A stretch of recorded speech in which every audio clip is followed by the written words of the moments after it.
Criminal mafia don Dawood Ibrahim మృత్యువుతో పోరాడుతున్నాడా? త్వరలో Dawood చనిపోతాడా?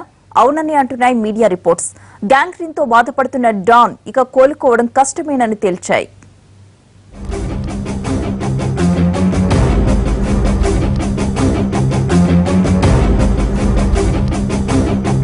India most wanted criminal Dawood Ibrahim ఇక ఎన్నాళ్ళు బతకడు.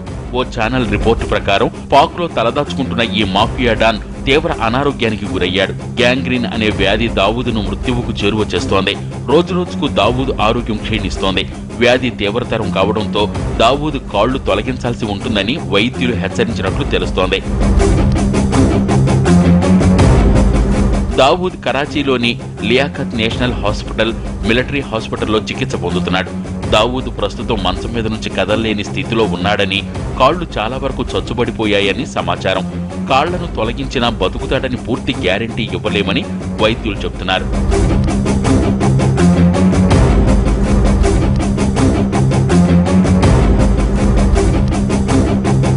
హై బీపీ, బ్లడ్ షుగర్ కారణంగా దావూద్ కాళ్లకు రక్త ప్రసరణ నిలిచిపోవడంతో గ్యాంగ్రీన్ సోకినట్లు వైద్యులు చెబుతున్నారు.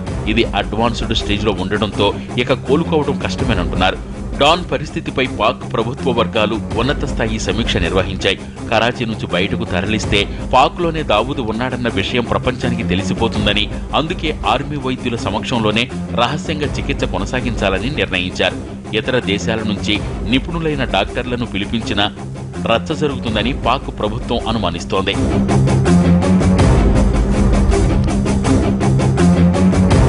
ముంబై పేలుళ్లలో ప్రధాన సూత్రధారైన దావూద్ డిసెంబర్ 26, 1955లో జన్మించాడు. కరీంలాలా గ్యాంగ్లో పనిచేసి హవాలా వ్యాపారం వైపు దృష్టి సారించాడు. 1993లో ముంబైలో 13 చోట్ల వరుస బాంబు పేలుళ్లకు పాల్పడి 257 మందిని బలి తీసుకున్న కుట్రకు ఇతడే కీలక సూత్రధారి. 2003లో అమెరికా దావూద్ను అంతర్జాతీయ టెర్రరిస్టుగా ప్రకటించింది. దావూద్ పాక్లోనే ఉన్నాడని భారత ప్రభుత్వం సాక్ష్యాలతో సహా నిరూపించిన పాక్ మాత్రం అసలు దావూద్ ఎవరో తమకు తెలియదన్నట్లు మాట్లాడుతోంది.